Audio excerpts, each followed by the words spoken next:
paz de Jesus e o amor de Maria esteja no seu coração. Estamos iniciando mais um bate-papo e hoje o nosso tema é a música na liturgia. E para falar conosco sobre esse tema, nós convidamos a Áurea. Seja muito bem-vinda, Áurea, paz de Jesus. A paz de Jesus. É uma alegria, é um prazer estar aqui, né? Para a gente discutir, falar um pouco desse tema que é tão gostoso e que é tão importante na nossa vida. Isso mesmo, eu até nem apresentei a Áurea, porque eu acho que todo mundo já conhece você, Áurea. Porque quem não sabe, a Áurea, ela é a esposa do Kleber, né? A Áurea participou de tantas missões, né? Sua vida já foi muito missionária, né, Áurea? Então vamos iniciar. Áurea, para a gente começar, eu queria que você nos falasse qual é a função do músico na igreja, né, na casa de Deus.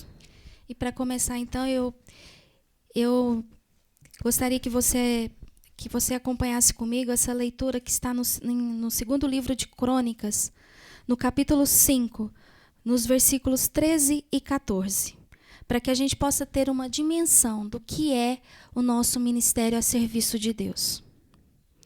Quando os tocadores de trombeta e os cantores se uniam para celebrar numa mesma sinfonia o louvor do Senhor, no momento que faziam ressoar o som das trombetas, dos símbolos e de outros instrumentos de música com este hino, louvor ao Senhor porque Ele é bom, porque sua misericórdia é eterna. Nesse momento, o templo se encheu de uma nuvem tão espessa que os sacerdotes não puderam permanecer ali para exercer sua função. A glória do Senhor enchia a casa de Deus. Palavra do Senhor. Graças a Deus. Essa é a nossa função. A nossa função é colaborar para que a glória de Deus possa encher não somente a casa de Deus, mas a nossa vida com a graça e com o amor de Deus. As pessoas têm que entrar num ambiente de oração e sentir essa presença forte, densa do Senhor, né? Que as pessoas possam ter a sensação de que ao fechar os olhos, ao clamar o nome do Senhor, elas podem tocar na presença de Deus. E nós, como músicos, temos essa função de nos aproximar, de fazer com que as pessoas se sintam mais próximas do Senhor. E, Áurea, qual é o critério para ser um músico litúrgico, né? Um músico da liturgia? Quando a gente fala em critérios, eu até analisei, né, pela nossa caminhada, pelos estudos que nós fizemos, existem 5 passos que na nossa perspectiva eu acho que são relevantes. A primeira é o envolvimento, que é a profundidade, ou seja, eu tenho que buscar conhecer a liturgia. Eu não posso simplesmente ir à missa para cantar. E cantar o que eu acredito que seja bom, que esteja na moda, sei lá. Eu tenho que ter um envolvimento, eu tenho que conhecer a liturgia. Quais são os passos que são definidos durante a missa? Por que do cantar o glória? Por que do ato penitencial? Por que do aclamação? Quais são essas funções? Então eu tenho que ter um envolvimento, eu tenho que buscar conhecer a liturgia. É necessário que você mergulhe nesse mistério, nessa graça de Deus. O segundo ponto é o zelo, que a gente pode observar que lá mesmo no livro de Crônica, em alguns versículos anteriores, fala disso. O zelo é você cuidar da sua aparência, tomar cuidado com as suas vestes, tomar cuidado com a sua conduta, porque você pode não ver todos que estão lá, mas todos que estão lá vão ver você. Então é necessário que você tenha zelo com a sua conduta, zelo com a sua aparência. E zelo também com o seu repertório, o que tocar, como tocar, como cantar. Essa questão de escolher cantos e tons adequados para quem vai cantar, né? Nós temos em algumas pessoas têm a característica de achar que cantar tons altos é cantar bem. Nem sempre cantar tons altos é cantar bem.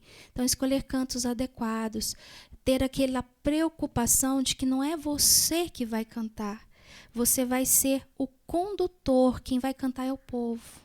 porque a missa tem que ser rezada e cantada pelo povo. Então, eu sou só um ator coadjuvante. O centro é Deus, e o povo tem que ver Deus na missa. E o terceiro é a dedicação.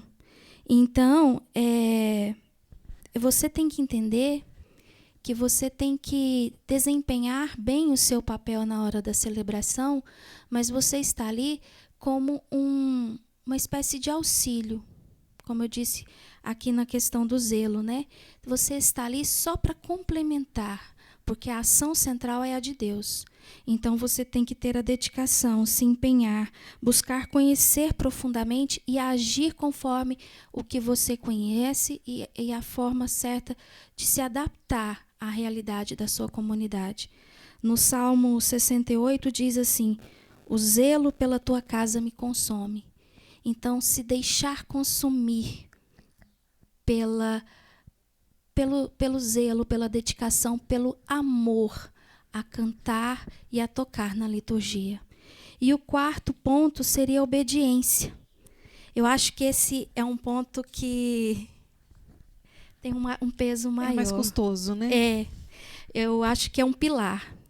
E por ser um pilar é o que traz sustentação. E se você não tem um bom alicerce, um bom pilar, a casa cai. Então, a obediência, o próprio nome fala, doa o que doer, custe o que custar, mas você tem que ser obediente. Você tem que se adequar às regras da liturgia, mas você tem que ter comunhão com o seu pároco, com a realidade da sua paróquia. Não adianta eu querer chegar lá na minha paróquia e querer dar uma de Padre Marcelo Rossi, levanta a mão, bate palma, se aquela realidade da minha paróquia não condiz com isso. Se aquele horário de missa que eu vou cantar tem mais senhor, mais senhora, como que eu vou querer fazer coisas que não estão dentro da realidade da qual eu estou inserida? Vou dar um exemplo. Há um tempo, o ano passado, na minha paróquia, nós fomos convidados para cantar na missa do Crisma. E nós ficamos sabendo que não era o Dom João que ia. E aí nós montamos um ministério, né? Bateria, violão, violino, e um monte de instrumentos, ensaiamos muito e nos dedicamos com empenho à missa do Crisma, né? Aí, na véspera da missa, nós ficamos sabendo que o Dom João tinha melhorado e que era ele que ia conduzir. E aí, com pesar, com sentimento assim, nós dispensamos toda a equipe. E fomos só uma voz e um teclado. E aquela missa que a gente tinha preparado, né? A gente foi na obediência, a gente já conhece o sistema dele, o próprio padre falou, olha, vamos maneirar, porque o bispo e tal. E aí assim a gente fez. Mas a graça de ser obediente foi tão grande que no final da missa, o próprio bispo, né, em meio à assembleia, a igreja cheia, ele disse que havia gostado muito das músicas, dos cantos, nos deu nos parabéns, e isso nos fez sentir gratificados, não pelo elogio, mas de saber que todo aquele sacrifício, toda aquela dificuldade valeu a pena. Né? Tem um santo da igreja, que eu não me lembro o nome dele agora, mas ele diz assim, que prefere errar com a igreja do que acertar sem ela. Então, nós temos que ser obedientes até o fim, mesmo que isso nos custe duras penas. Exatamente, aquilo que você falou, né? Às vezes nós temos que ser obedientes à liturgia e sermos obedientes ao nosso pastor, né? Ao nosso pároco. Às vezes tem paróquia que, sei lá, um exemplo, campanha da fraternidade. Tem padre que você tem que cantar o hino da campanha. E tem padre que você não pode cantar o hino da campanha. Então você tem que ser obediente, não é mesmo você concordando ou não. É fazer aquilo que nós temos que fazer. É aquilo. O padre quer que a gente cante? Vamos cantar. Não quer que a gente não cante? Não vamos cantar, né, Áurea? Eu observo isso também na questão assim, mesmo que eu busque conhecer a liturgia, que eu estude, tem que ter um comum acordo do músico com o seu pároco, com o seu padre, porque são ambos de universos diferentes, de formação diferente, de visão diferente. Então, nós temos que ter uma conversa, um diálogo, para que haja esse encaixe. Até onde eu posso ir, até onde eu sei que eu vou estar sendo agradável, né? Deus não gosta da bagunça, Deus não habita na desobediência. Então, a partir do momento que eu quero andar por mim mesmo, eu estou deixando Deus de lado. E não é esse o nosso propósito, que inclusive é o nosso último ponto. E ele não foi deixado por último porque ele não está em última instância, mas é porque a gente tem que enfatizá-lo melhor, que é estar em estado de graça. O músico ele tem que se esforçar muito para sempre que ele for tocar ou cantar, ele participe da comunhão. Porque a fé, a vida de oração, a comunhão é a base do músico cristão, seja ele na liturgia, no grupo de oração, seja ele aonde ele estiver atuando. A vida de oração, a comunhão com Deus é a base. Então, eu não sei quais as dificuldades que algumas pessoas enfrentam, mas esse esforçar-se para estar em comunhão com Deus faz a diferença na vida ministerial. A gente não pode ir para a Santa Missa só para cantar, né, Áurea? A gente tem que ir para a Santa Missa para participar da Eucaristia com Jesus. A gente tem que ir para a Santa Missa para participar da graça com Jesus. Isso eu vejo que é uma deficiência do músico. Às vezes, se ele não for cantar, ele nem vai na missa. E isso não pode ser assim, porque o nosso serviço só vai ser eficaz se a gente estiver em comunhão com Deus, né? Exatamente. Eu tomei como... Assim, vou citar a mim como exemplo. Eu tomei um propósito de vida de que eu não digo todos os dias que esse é o meu desejo, mas estou caminhando para chegar lá.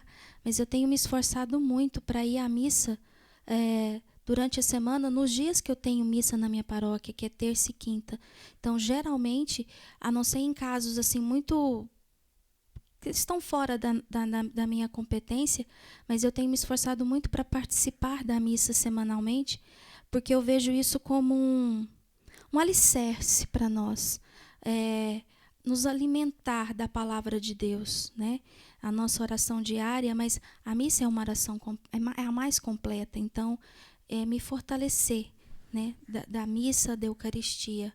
Como a gente viu lá na passagem em Crônicas, quando os músicos começaram a tocar e a exaltar o nome do Senhor, a presença de Deus se tornou forte. Então, o músico tem que buscar essa intimidade, porque a hora que ele subir ali, naquele cantinho que ele vai cantar, aquele lugar tem que se tornar um solo santo. As pessoas têm que enxergar a presença de Deus naquele gesto, naquela atitude que o músico tem em tocar, em cantar para Deus. Porque ali não é o músico, é o servo, é o instrumento de Deus. É isso que a gente tem que passar. Quando a pessoa olhar para a gente, ver Deus, né? Não ver, nossa, ela canta demais. Né? Às vezes a pessoa canta bem, mas a pessoa enxerga Deus. Sabe que aquele dom, sabe que aquilo que a pessoa consegue fazer com a voz, com o instrumento, vem de Deus, né, Áurea? Exatamente. Não só concordo, como apoio. A técnica ela é necessária. Nós temos que ter esse zelo e esse cuidado com a técnica, mas nós temos que nos preocupar com a unção. E nós temos que nos preocupar como músico litúrgico, mais do que com a unção, mais do que com a técnica, a participação do povo. A missa é rezada pelo povo e o povo tem que ser participativo. Então, eu tenho que promover, através do meu zelo, da minha dedicação, da minha obediência, através da minha vida de oração, o meio de fazer com que o povo participe e sinta a presença de Deus em mim e sinta a presença de Deus também na vida deles. Áurea, quais são os critérios de escolha de repertório dos cânticos para a Santa Missa? Bem, a primeira coisa é a gente ter como ponto de partida a observação. Eu tenho que observar o tipo de pessoa, o tipo de assembleia que nós temos, como citamos anteriormente. A gente tem que observar como que é o estilo daquele povo que participa da Santa Missa. né? Se é uma missa mais de idosos, então eu tenho que optar por cantos não tão agitados, não tão... enfim. E um dos critérios também é ter o zelo de não colocar tantas músicas novas no repertório. Nós temos, sim, que buscar músicas novas, inovar o nosso repertório, colocar coisas mais atuais, sim. Mas nós temos que ter o zelo de ir aos poucos. Bem, se eu estou trabalhando um glória novo, eu posso esperar para cantar aquele ato penitencial novo. Quando o povo pegar o glória, eu vou pôr o ato penitencial. Quando o povo pegar o ato penitencial, eu vou pôr aquele cântico de comunhão, assim, entendeu? Então, observar e ter prudência. Eu acho que um dos pontos básicos que eu tenho que observar na escolha do meu repertório é a prudência. Eu tenho que observar, conhecer a Assembleia. E a música litúrgica, ela é dividida em 2 momentos. Nós temos os cantos que estão ligados à liturgia. E nós temos aqueles cantos que são propriamente cantos litúrgicos, né? Que são orações que nós temos dentro da liturgia e que elas foram musicalizadas para facilitar e para embelezar o rito litúrgico.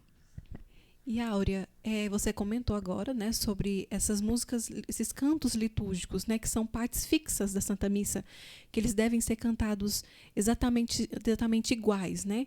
Queria que você comentasse um pouco sobre eles.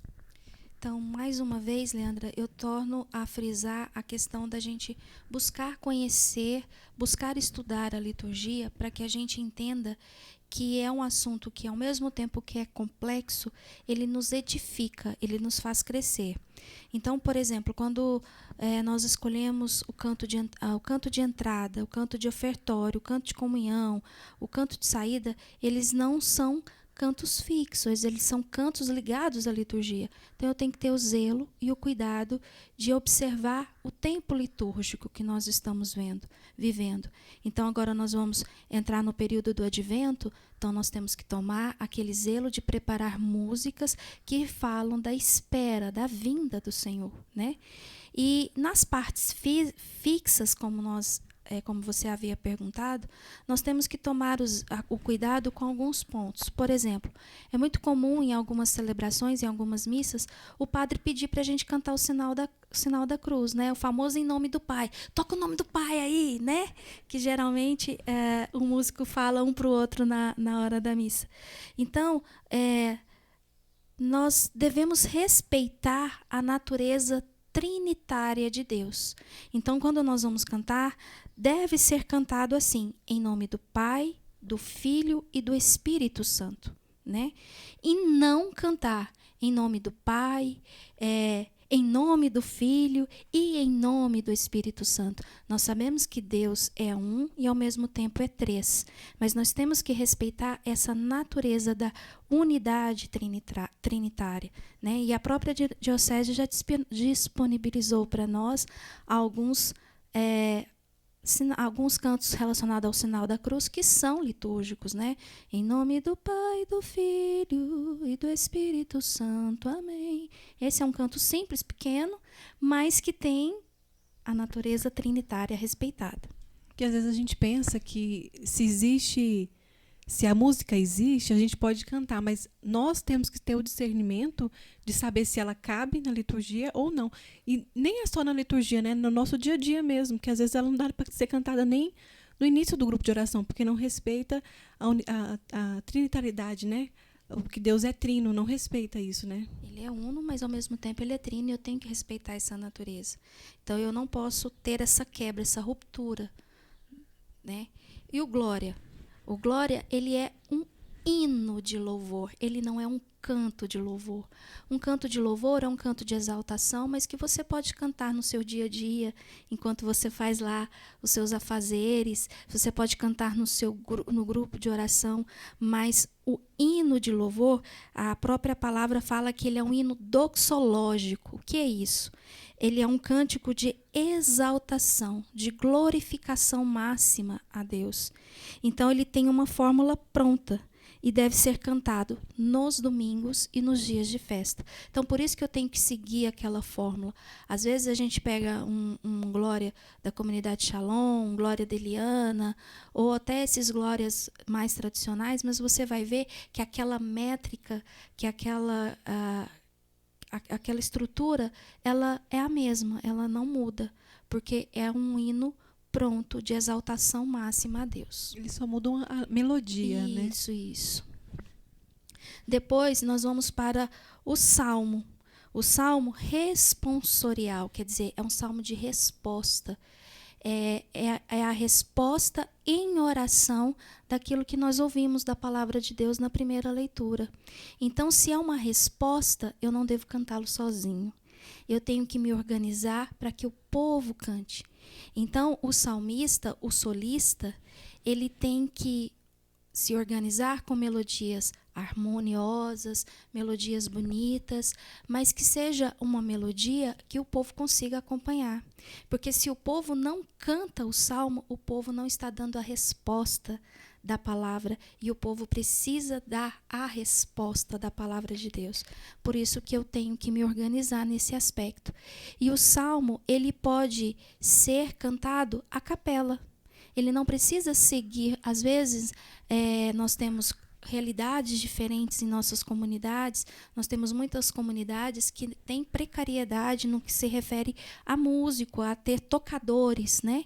Então, se você consegue organizar uma melodia para colocar no seu salmo, pode cantar a capela, porque o salmo ele é uma canção, né? Mas como foi feita há muito tempo e naquela época não tinha partitura para você saber como que eles cantavam, nós colocamos melodias próprias, nossas, mais modernas, mas são cânticos. Então nós devemos cantá-lo, mas nós temos que ter esse zelo. Eu canto para dar a direção para o povo, porque é o povo que tem que responder, é uma resposta. Então eu tenho que ter esse zelo. E uma questão que eu acho pertinente tocar é a questão da postura. Quando você vai cantar o salmo, olha para o povo, sorri, para que o povo se sinta convidado, atraído a participar do salmo com você, né? Não, sabe? Levanta a cabeça, olha para o povo, tenha uma postura assim firme. Vamos comigo. Não vamos rezar junto, nós vamos cantar junto. Você vai ver que a participação do povo vai ser mais positiva, mais frutuosa, digamos assim. E o aclamação. O canto de aclamação, ele expressa um viva a Deus. Oba, agora eu vou ouvir a palavra de Deus, né? É Jesus quem nos vai falar através da sua palavra. Então, eu tenho que em pé, né, estar em prontidão para dar esse viva, assim como no glória, que é o canto de exaltação máxima, o louvor máximo a Deus, a aclamação também, né? Então eu tenho que estar de pé, em prontidão para dar esse viva. E geralmente pede-se que seja acompanhado de um aleluia e você siga a antífona do dia. O que é a antífona? É um versículo bíblico que foi retirado do próprio evangelho. É lógico que hoje nós temos muitos cantos de aclamação que já vem pronto, como da comunidade Shalom, e tantas outras, né, músicas litúrgicas, que a aclamação já vem pronto. Então, se você tem dificuldade de colocar melodia na antífona, pode seguir esse exemplo, mas seria melhor e mais completo se você colocasse o aleluia seguido dessa antífona do evangelho do dia. E o importante vale ressaltar também na questão do santo e do cordeiro. Nós temos também a letra, né, a oração completa pronta.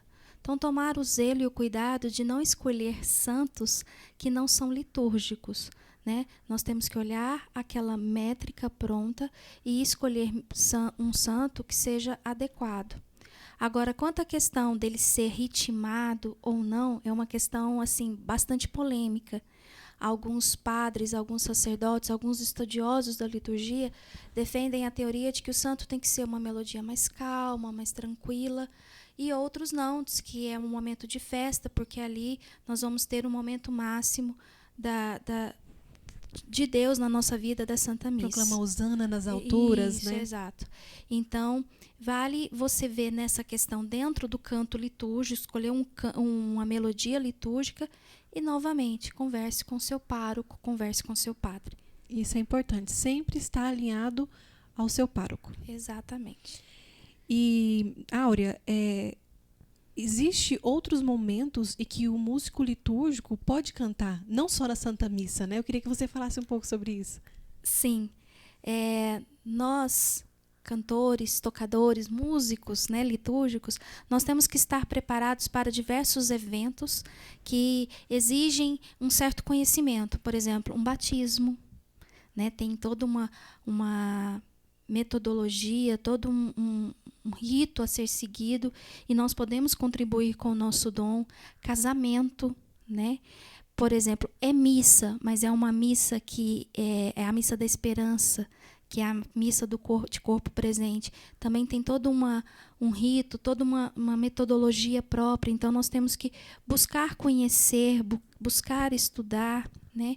E dentro do canto litúrgico, nós temos que tomar cuidado também com a questão de alguns cantos que são cantos litúrgicos, mas que eles entram em algumas festas do ano, como, por exemplo, a sequência. A gente costuma cantar a sequência na Páscoa, Corpus Christi, Pentecostes, exato. Né? Então, se preparar, conhecer as melodias. Tem muitas melodias que são disponibilizadas para nós na internet.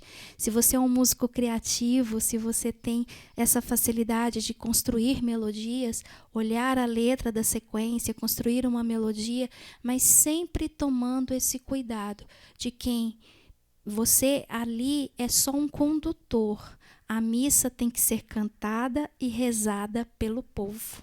Exatamente. E de que forma a liturgia, esse saber sobre a liturgia, nos ajuda no grupo de oração? De que forma ela está ligada ao nosso grupo de oração? Assim como a igreja vive os tempos litúrgicos, nós também, como participantes do nosso grupo de oração, porque o grupo de oração está ligado à igreja. Então, tudo que está ligado à igreja tem que comungar de uma mesma fé, né, de um mesmo propósito. Então, nós temos que adequar a realidade litúrgica, do tempo litúrgico que nós estamos vivendo, e trazer para o nosso grupo de oração.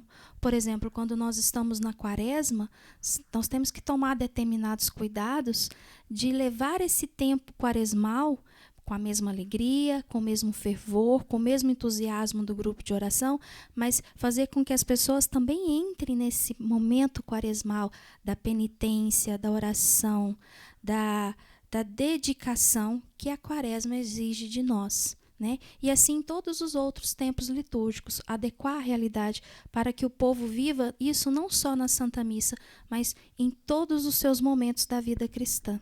Exatamente, isso é muito importante, porque no período litúrgico da quaresma, a gente não canta o aleluia, né? E a gente não pode cantar o aleluia no nosso grupo de oração também. Nós, como povo militante da Igreja de Deus, temos que ter essa noção de que a oração, a fé, o conhecimento nos edifica, nos faz crescer, tanto como ser humano, como servo de Deus, né? Nos aproxima mais de Deus. E eu posso, acho que, fazer essa colocação, né? A oração, a fé, a busca diária nos leva ao céu. Mas nós, como cantores, como músicos de Deus, digamos que a gente tenha a ousadia, que a gente tenha a chave, né? Porque a música, ela tem esse dom de destrancar, de destravar os corações. Então, quando eu busco conhecer a liturgia, quando eu me alimento da oração, da fé, da busca incessante de Deus, eu consigo ter mais força, mais ímpeto, mais unção para contribuir com essa abertura do céu, de facilitar com que as pessoas se sintam mais conduzidas, mais atraídas por Deus.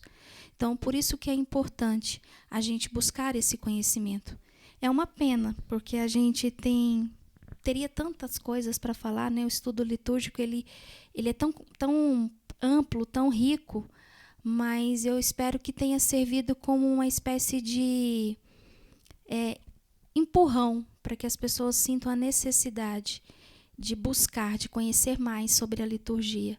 Eu vejo que mais do que as outras formações, não desmerecendo, mas nós músicos temos que aprender a rezar a missa antes de qualquer outra atividade que nós vamos fazer, porque é ali que nós encontramos Jesus Eucarístico, é ali que ele se deixa ser encontrado. Então nós temos que ter essa intimidade constante com Deus e com a Eucaristia.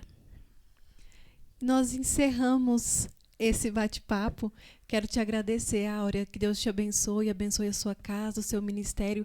Muito obrigado mesmo por trazer todo esse conhecimento seu. Eu que sinto agradecida, que sinto honrada de estar aqui, de falar, né, de a gente assim, dialogar, dividir um pouco daquela experiência que a gente acumulou ao longo dessa caminhada, e eu espero que isso sirva, né, para você que está aí como um estímulo para buscar e conhecer ainda mais sobre as verdades da nossa fé. Muito obrigada também a você que nos acompanhou até aqui. Esse foi o nosso último bate-papo. Agora nós só teremos mais um vídeo que nós vamos falar sobre técnica vocal, né? E ele não vai ser um bate-papo, vai ser uma aula sobre técnica vocal. Então, muito obrigada a você que nos acompanhou até aqui. Eu te convido a pegar a playlist que está no nosso canal do YouTube, aqui no nosso canal do YouTube, e assistir todos os vídeos. Pegue um caderno, estude, né? A gente tem que se empenhar, né, Áurea? Para conhecer aquilo que nós servimos, né? A gente não ama aquilo que a gente não conhece. Então eu te convido a fazer isso. A paz de Jesus e o amor de Maria.